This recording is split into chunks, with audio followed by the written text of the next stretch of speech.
Mr. Chairman, Mr. Ranking Member, thank you very much for this opportunity, and I compliment you for holding this hearing on the dangers posed to the American people by President Biden's misguided policy towards the Islamic Republic of Iran.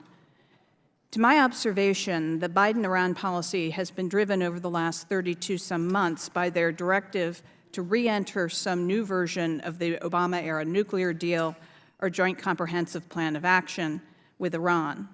After a series of early concessions, such as removing Iran's Yemeni proxies, the Houthi, from the State Department's list of foreign terrorist organizations, Tehran agreed to re-enter negotiations in 2021, only with the humiliating caveat that the regime would not speak directly with the Americans, but would exchange messages through third parties, primarily the Russians, but also including the Europeans and notably the Chinese. Undeterred neither by this insult, which meant placing the security of the United States at the tender mercy of Vladimir Putin's diplomats, nor by the result of removing the Houthi from the FTO list, which was a fresh wave of Iranian-sponsored terror on the Arabian Peninsula, President Biden has been determined to get another nuclear deal. Most recently, it was reported that whatever arrangement might be reached in Vienna won't even be committed to paper, but will be some sort of unwritten agreement, which, like the JCPOA before it, will be implemented through the United Nations Security Council. It is, of course, impossible for whatever this deal may turn out to be binding on a future president, absent an action by Congress to make it so.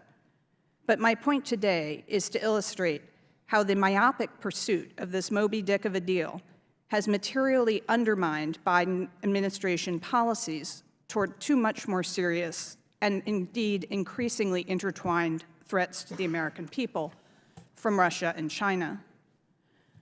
One of the many unfortunate secondary effects of the original nuclear deal was the lifting of the United Nations imposed ban on conventional arms exports from Iran in October 2020.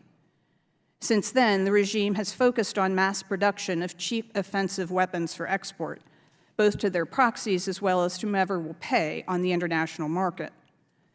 This activity has expanded considerably since the Russian invasion of Ukraine in February of 2022, notably but not exclusively for drones. Earlier this summer, the Wall Street Journal reported specific Russian vessels and routes being used to move these drones across the Crimean Sea.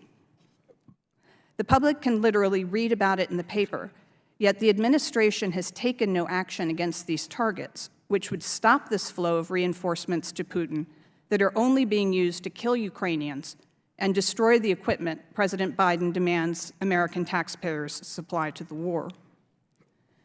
And then there's the People's Republic of China.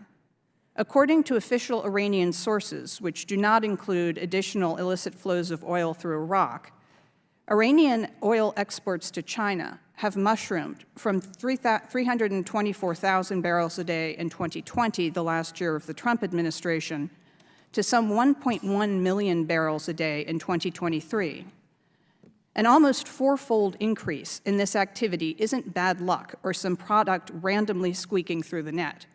It's a deliberate Biden policy of not enforcing the sanctions that are in place, or rather a shadow lifting of these sanctions. As usual, Biden administration officials try to insist that this is not so, as over the weekend they trumpeted to the press that they had seized almost 1 million barrels of Iranian oil headed to China. Pace Dr. Evil, 1 million barrels sounds like a lot, but in fact, in the context of the numbers I just discussed, it's less than 1 day of the flow President Biden is routinely permitting. So it may make for a good headline, but it seems hard to imagine the Supreme Leader or Chairman Xi even noticed.